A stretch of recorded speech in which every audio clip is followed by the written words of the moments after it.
नमस्ते दोस्तों, welcome to SP Singh GS official. आज हम लोग पंचायती राज सिस्टम पढ़ेंगे। बहुत इंपॉर्टेंट टॉपिक है यूपीएससी पॉइंट ऑफ व्यू से भी और बाकी गवर्नमेंट एग्जाम्स में इससे क्वेश्चंस डायरेक्टली आपको देखने को मिलेंगे, प्री में भी और मेंस में भी।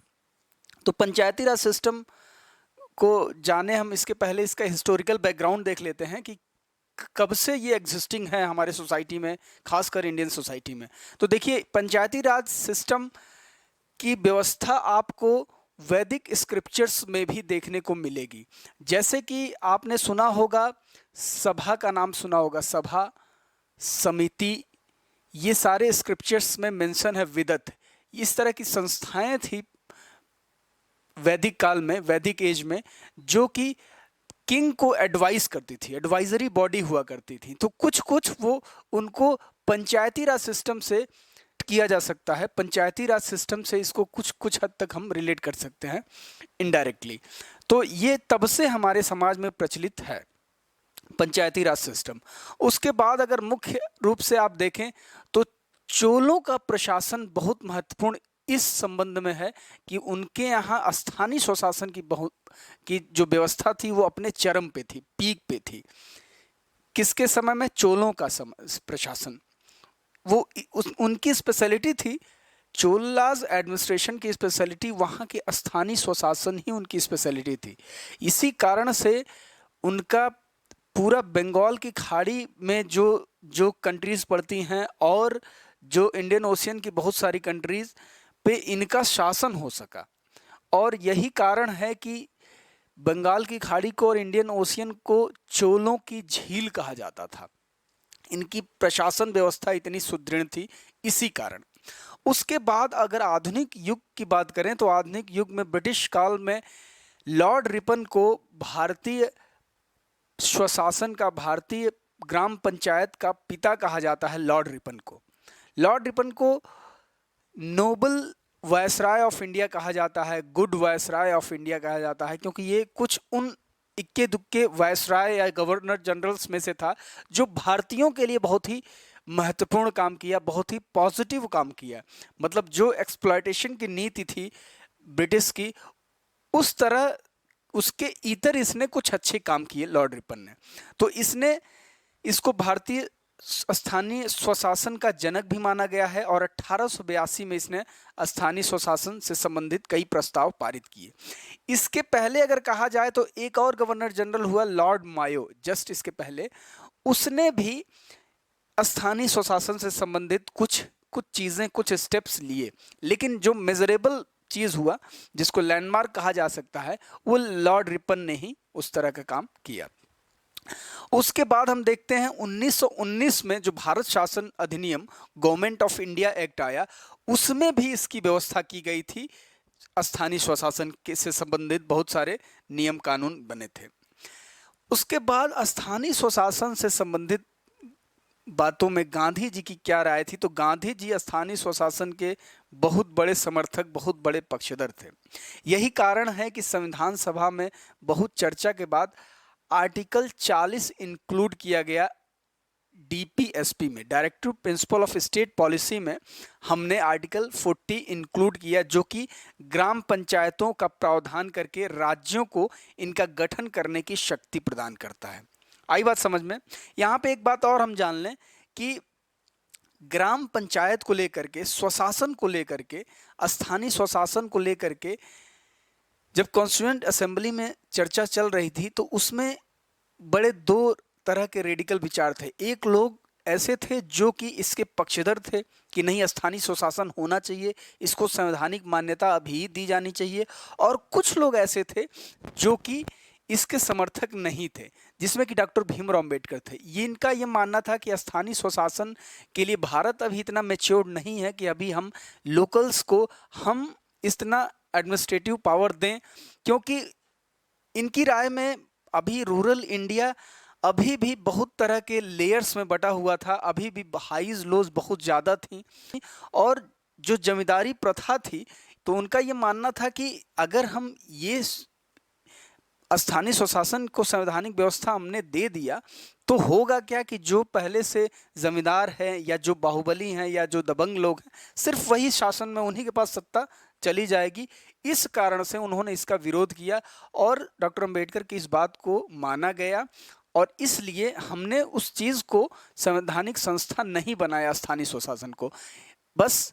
और गांधी जी क्या करते थे, इसके पक्षधर थे, तो गांधी जी की बात रखने के लिए आर्टिकल 40 इसमें इंक्लूड किया गया ग्राम पंचायत से संबंधित प्रावधान करने के लिए कि राज्यों को इतना अधिकार होगा कि उससे संबंधित अगर कोई वो प्रावधान करना चाहते हैं, किसी तरह का कानून बनाना चाहते हैं तो बना सकते हैं। ठीक है, उसके बाद फिर 1950 संविधान लागू हो गया। उसके बाद क्या हुआ, जैसा कि हम जानते हैं पंडित नेहरू गांधी जी के बड़े समर्थक थे, तो उन्होंने एक अपना एक बहुत ही महत्वाकांक्षी योजना शुरू की, कम्युनिटी डेवलपमेंट प्रोग्राम। बहुत मतलब महत्वपूर्ण नाम है, इसके बारे में कई बार मेंस में भी क्वेश्चंस आते हैं, प्री में भी आते हैं। कम्युनिटी डेवलपमेंट प्रोग्राम सामुदायिक विकास कार्यक्रम 2 अक्टूबर 1952 को शुरू किया। जैसे आज हमारे पास फॉर्मल ढंग से एक पंचायती राज सिस्टम है, जैसे ग्राम प्रधान होता है, जिला पंचायत होता है, फिर ऐसे ब्लॉक स्तर पे होता है, तो उस समय ऐसा कुछ नहीं था, वो सब तो 93 के बाद की बात है। लेकिन उस समय 2 अक्टूबर 1952 को इन्होंने इस तरह की व्यवस्था लागू की जिसमें गांव के ग्रामीण परिवेश के लोग डेवलपमेंट में, विकास में सामुदायिक रूप से भाग लें। इसलिए इस तरह का एक कार्यक्रम चलाया किसने, पंडित जवाहरलाल नेहरू ने। लेकिन हुआ क्या कि ये जो कार्यक्रम रहा, कम्युनिटी डेवलपमेंट प्रोग्राम रहा, वो बहुत बड़ा ह्यूज अनसक्सेस रहा। तो इसके बाद ये अनसक्सेसफुल रहा, ये बहुत ज़्यादा। इसके बाद क्या हुआ, इसी के बाद एक बलवंत राय मेहता समिति का गठन किया गया, जो कि जिसका गठन ही इसीलिए हुआ कि 1952 के कम्युनिटी डेवलपमेंट प्रोग्राम में किस तरह की खामियां रहीं और जो ग्राम पंचायती राज सिस्टम है उसको किस तरह से लागू किया जाए।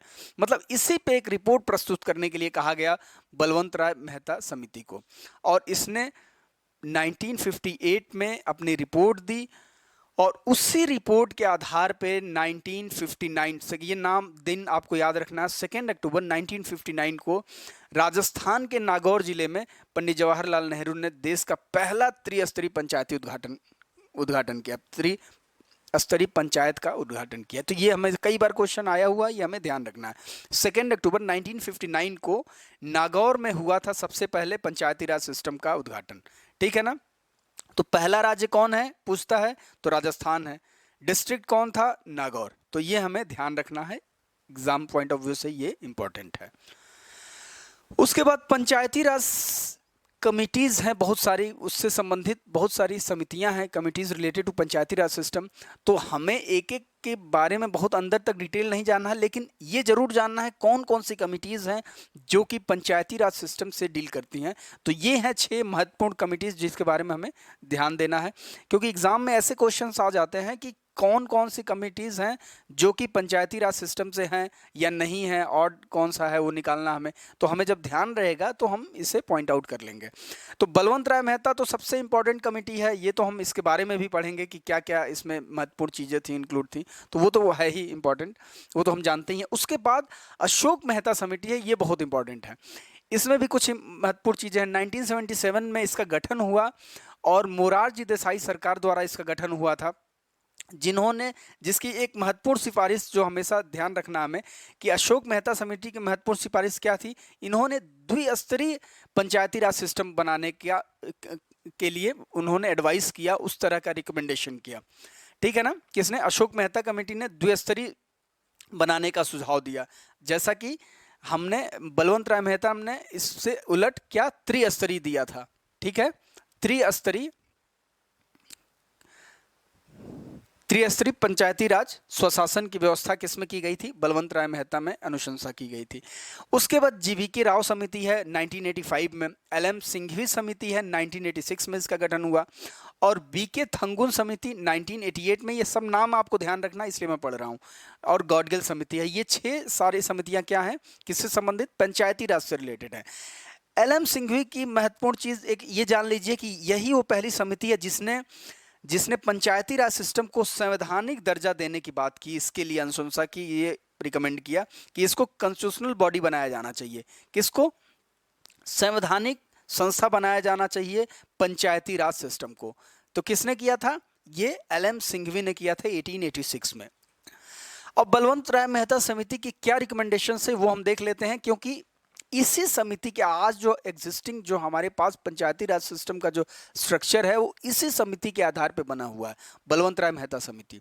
तो 1957 में भी हमने बात की कि बलवंत राय मेहता समिति के रिकमेंडेशन आया, और 1952 में सबसे पहले इस 1952 में जो कम्युनिटी डेवलपमेंट प्रोग्राम शुरू हुआ था वो अनसक्सेसफुल रहा। उसी के बाद ये बलवंत राय मेहता समिति का गठन हुआ और उसने अपनी रिपोर्ट प्रस्तुत की, और फिर उसके बाद ये लागू किया गया 1959 में।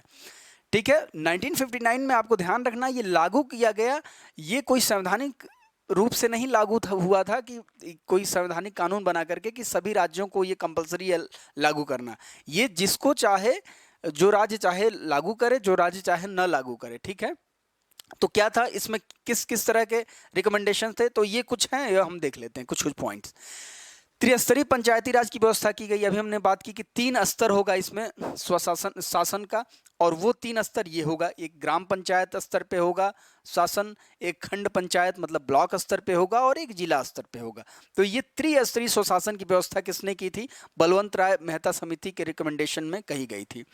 ठीक है, ग्राम स्तर पे ग्राम पंचायत होगा, ब्लॉक पे पंचायत समिति, और जिला पे जिला परिषद। ठीक है, उसके बाद ग्राम पंचायत की स्थापना प्रत्यक्ष रूप से चुने हुए प्रतिनिधियों द्वारा होगी, और पंचायत समिति और जिला परिषद का गठन अप्रत्यक्ष रूप से। जो सबसे लोअर लेवल का है ये तो डायरेक्टली जो सदस्य हैं ग्राम सभा के वो चुनेंगे, लेकिन खंड पंचायत का अध्यक्ष और जिला पंचायत का अध्यक्ष ये डायरेक्टली इनके द्वारा नहीं चुना जाएगा, ग्राम सभा के लोगों द्वारा। इसके द्वारा कुछ लोगों को चुना जाएगा, कुछ मेंबर्स को, इसके खंड पंचायत के मेंबर होंगे, जिला पंचायत के, और वो लोग इनके अध्यक्ष को चुनेंगे। ठीक है, आई बात समझ में ना? ग्राम सभा डायरेक्टली चुनेगी ग्राम पंचायत के अध्यक्ष को, लेकिन खंड पंचायत और जिला पंचायत के अध्यक्ष को ग्राम सभा डायरेक्टली न चुन करके खंड पंचायत के मेंबर्स खड़े होते हैं उनको चुनती है। ऐसे जिला पंचायत के मेंबर्स खड़े होते हैं उनको चुनती है, और वो लोग इनके अध्यक्ष को चुनते हैं। तो इसकी व्यवस्था इसमें इस तरह का रिकमेंडेशन किया गया था। ठीक है, जिला परिषद का अध्यक्ष जिलाधिकारी होगा। उसके बाद इसमें अभी हमने देखा कि सबसे पहला राज्य कौन था, 1958 में इसे स्वीकार किया गया, और 2 अक्टूबर 1959 को नागौर जिला में राजस्थान में सबसे पहले पंचायती राज सिस्टम को लागू किया गया।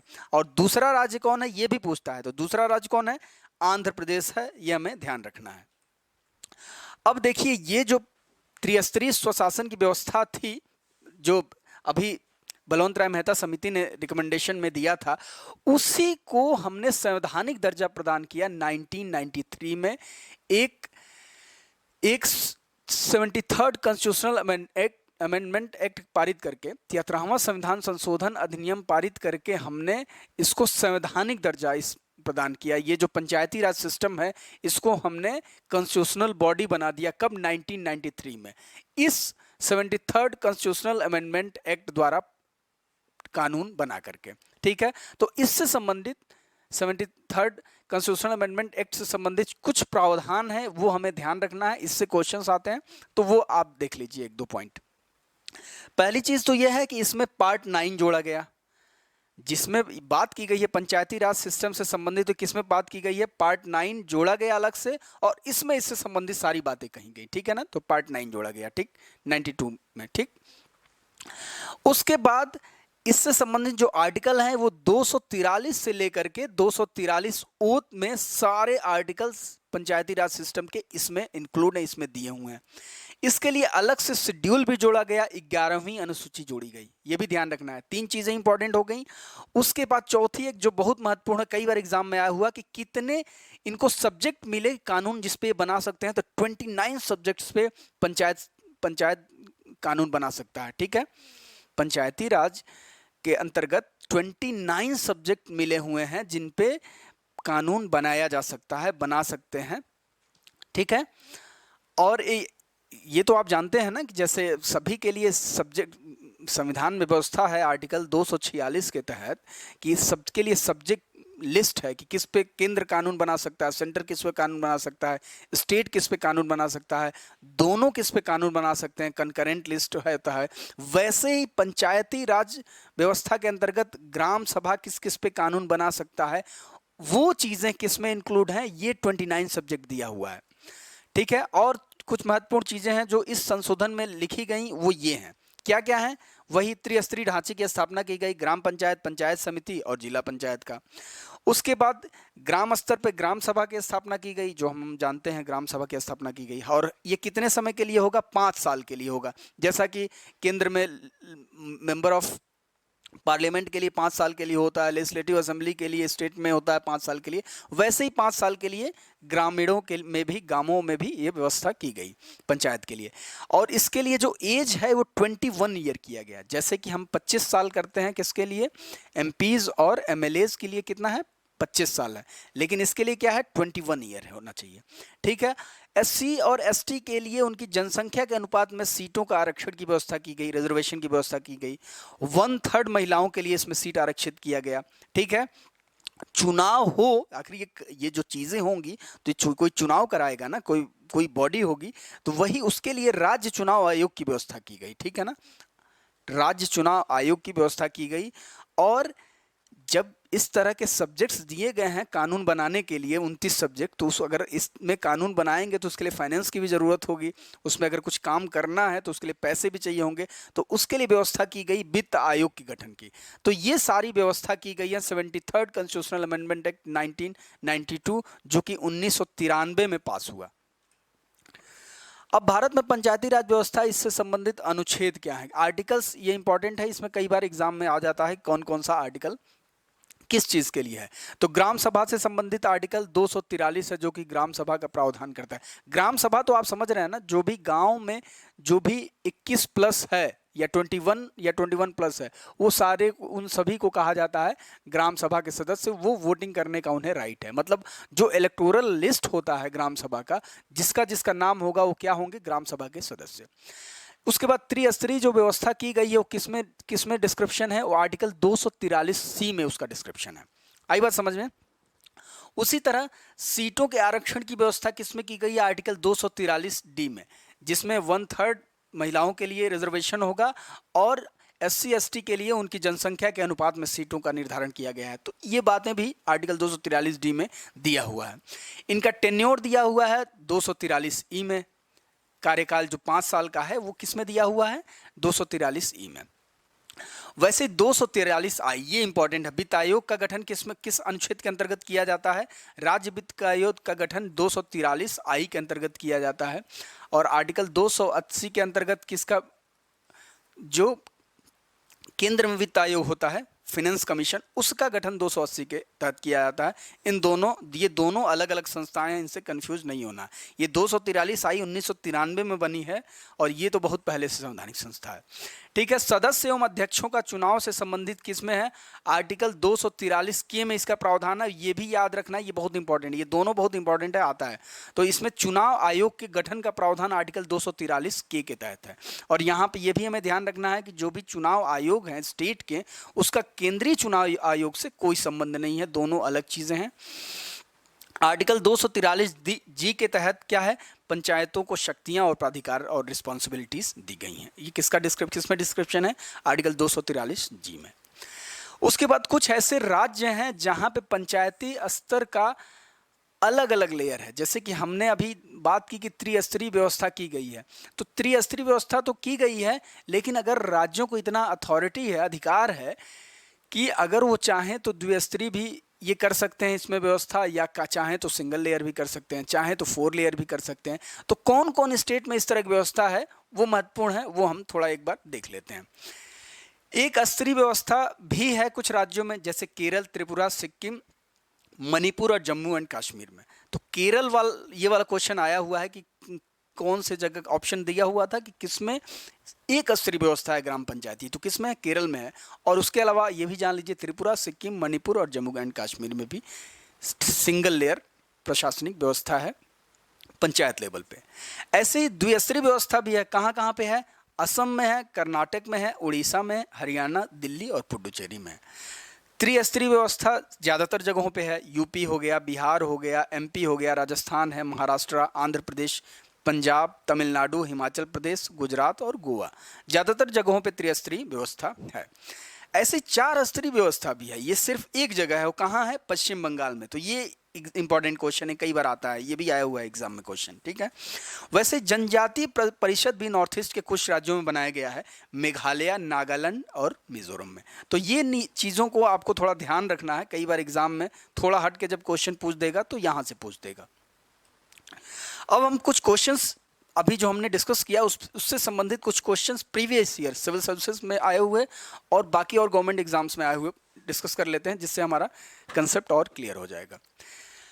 स्थानीय स्वशासन को एक अभ्यास के रूप में सर्वोत्तम रूप से समझाया जा सकता है, ठीक है, 2017 में आया हुआ है। संघवाद नहीं, लोकतांत्रिक विकेंद्रीकरण, हाँ इसमें संभावना दिख रही है, बाकी भी ऑप्शन देखिए। प्रशासनिक प्रतिनिधिमंडल, ये भी कुछ ठीक नहीं लग रहा। प्रत्यक्ष लोकतंत्र, ये भी डायरेक्ट डेमोक्रेसी तो नहीं है। तो लोकतांत्रिक विकेंद्रीकरण, तो इसको थोड़ा सा और एक चीज़ समझ लीजिए। देखिए पंचायती राज व्यवस्था का मतलब होता क्या? पंचायती राज व्यवस्था अगर हमारी परिकल्पना में है तो आया क्यों, किस लिए? तो इसके 2 मुख्य कारण होते हैं। पहला ये होता है, एक प्रशासन का एक बहुत ही महत्वपूर्ण सिद्धांत होता है डिसेंट्रलाइजेशन ऑफ पावर। पावर शक्ति का पृथकीकरण, मतलब पावर जो है किसी एक के पास रहेगी, वो एक प्रशासन के लिए बहुत अच्छी चीज नहीं मानी जाती है सभ्य समाज में। तो डिसेंट्रलाइजेशन ऑफ पावर एक चीज हुई, और दूसरा होता है कि डायरेक्ट भागीदारी, मतलब एडमिनिस्ट्रेशन डायरेक्ट लोगों के पास हो, लोग अपने प्रॉब्लम्स को रिजॉल्व कर रहे हैं, उनको इस तरीके से एम्पावर किया जाए, मतलब एम्पावरमेंट ऑफ पीपल, इसको ये ऐसे भी कहा जाता है, कहा जा सकता है। तो इन 2 ग्राउंड पे हमने पंचायती राज व्यवस्था की परिकल्पना की है। तो इसीलिए हमें इसमें सबसे अप्रोप्रिएट आंसर क्या होगा? लोकतांत्रिक विकेंद्रीकरण। निम्नलिखित कथनों पर विचार कीजिए। किसी भी व्यक्ति के पंचायत का सदस्य बनने के लिए निर्धारित न्यूनतम आयु 25 वर्ष है। गलत। अभी हमने बात की थी 29 ईयर है, तो ये गलत हो गया, ठीक। अब समय पूर्व विघटन के बाद पुनर्गठित पंचायत केवल शेष अवधि के लिए ही मान्य होती है। हाँ सही है, बिल्कुल। देखिए होता क्या, मान लीजिए कोई 2011 में ग्राम का किसी प्रधान चुना गया, अब वो 5 साल के लिए है, मतलब 2016 तक के लिए है बेसिकली, लेकिन किसी कारणवश वो नहीं रहा या वो पद खाली हो गया 2015 में, ठीक है ना। मान लीजिए 2015 में वो पद खाली हो गया, तो फिर क्या होगा? तो दोबारा चुनाव होगा, और चुनाव के बाद जो भी प्रधान चुना जाएगा वो 1 साल के लिए ही होगा, 2016 तक के लिए। तो यही कह रहा है, समय पूर्व विघटन के बाद पुनर्गठित पंचायत केवल शेष अवधि के लिए ही मान्य है। तो हाँ बिल्कुल सही है। Then 2 is right, means option B is right, केवल 2, ठीक है। संविधान में पंचायतों के गठन का प्रावधान किस अनुच्छेद में किया गया? तो अभी हमने बात की थी, आर्टिकल 40 में लिखा हुआ है, डीपीएसपी के अंतर्गत director principle of state policy, राज्य के नीति निर्देशक तत्वों में लिखा हुआ है कि आर्टिकल 40 में पंचायतों से संबंधित प्रावधान अगर करना है तो राज्य उससे संबंधित कानून बना सकते हैं। तो option A is right. Bharat में स्थानीय शासन का जनक किसे कहा जाता है? किसे कहा जाता है? तो अभी हमने बात की थी, लॉर्ड रिपन को कहा जाता है, ठीक है। पंचायती राज व्यवस्था का आरंभ कहाँ किया गया था? पंचायती राज व्यवस्था का आरंभ सबसे पहले कहाँ किया गया था? तो अभी हमने बात किया था, राजस्थान में किया गया था, 2 अक्टूबर 1959 को पंडित नेहरू द्वारा, ठीक है, नागौर डिस्ट्रिक्ट में। तो ये सारे फैक्ट्स आपको याद रखने हैं क्योंकि एग्जाम में आते हैं। निम्न में से किस समिति की सिफारिशों के आधार पर पंचायती राज व्यवस्था का उदय हुआ? तो कौन सी समिति थी? बलवंत राय मेहता समिति, ठीक है ना। इसी से सबसे पहले 1958 में 57 में इसका गठन हुआ, तो शुरुआत तो यहीं से हुई ना, बाकी सब तो बाद में आए, सिंघवी समिति बाद में आई। तो ऑप्शन बी इज राइट। निम्न में से किस अनुच्छेद का संबंध पंचायती राज से संबंधित है? तो कौन सा है? आर्टिकल 243, ठीक है ना, ये ध्यान रखना। आर्टिकल 243 से लेकर के 243 तक में सारे डिस्क्रिप्शन हैं किसके? पंचायती राज सिस्टम से। भारत में पंचायती राज व्यवस्था लाने के पीछे मुख्य उद्देश्य क्या था? पंचायती राज व्यवस्था भारत में आया तो किस कारण से आया? राजनीति के अपराधीकरण को रोकना? Obviously not. गांव का विकास करना? इट कुड बी, लेकिन और ऑप्शंस देखिए। सत्ता का विकेंद्रीकरण कर जनमानस को राजनीति से जोड़ा? ऑब्वियसली दिस इज राइट, ठीक है ना, सी इज राइट। चुनाव में खर्च की कमी, ये भी रॉन्ग है, ये भी रॉन्ग। तो क्या है, अभी पावर का एक डिसेंट्रलाइजेशन हो, वो एक कॉज, महत्वपूर्ण काज था, और लोग राजनीति से जोड़ें और अपने प्रॉब्लम्स को एड्रेस करने के लिए उनको एम्पावर किया जाए, इसलिए जोड़ा गया पंचायती राज सिस्टम को। उद्देश्य ये था। 73वां संविधान संशोधन कौन सी अनुसूची को संविधान में जोड़ा गया? ठीक है ना, 73वां संविधान संशोधन के साथ कौन सी? 11वीं अनुसूची, अभी हमने बात की थी, जोड़ा गया, ठीक है ना, पार्ट 9। ठीक है, तो ये दो चीजें याद रखना है। ग्राम सभा के संबंध में कौन सा कथन सही नहीं है? तो ग्राम सभा में गांव स्तर पर गठित पंचायत क्षेत्र में निर्वाचक सूची में पंजीकृत व्यक्ति होते हैं, ठीक है। और ऑप्शन देखिए, यह पंचायत क्षेत्र में पंजीकृत मतदाताओं की एक ग्राम स्तरीय सभा है, बिल्कुल सही है। क्या पूछा है, कौन सा कथन सही नहीं है, मतलब गलत हमको फाइंड करना है। इसमें 3 सही है और 1 गलत है। इसकी शक्तियां विधानमंडल द्वारा निर्धारित की जाती हैं, ये भी बिल्कुल सही है। यह वही कार्य कर सकता है जो कि केंद्र सरकार ने बताया, नहीं, रॉन्ग है, ठीक है ना, क्योंकि ये स्टेट का सब्जेक्ट है। पंचायती राज सिस्टम किसका सब्जेक्ट है? स्टेट सब्जेक्ट है। स्टेट इस पे, राज्य इस पे जो कानून बनाना चाहे वही वो फॉलो करेगी। तो केंद्र वाला ऑप्शन गलत है, देन डी इज रॉन्ग, ठीक है ना। पंचायतों में सभी स्तरों पे महिलाओं के लिए कितने पद आरक्षित हैं? तो कितने पद आरक्षित हैं? 1/3 महिलाओं के लिए पद आरक्षित हैं, ठीक है ना। इसमें जो कॉन्स्टिट्यूशनल अमेंडमेंट एक्ट पारित हुआ 1993 में, उसी में इसकी व्यवस्था कर दी गई। 1/3 महिलाओं को के लिए आरक्षित कर दिया गया पद, ठीक है ना। थैंक यू दोस्तों, please do like, share and subscribe.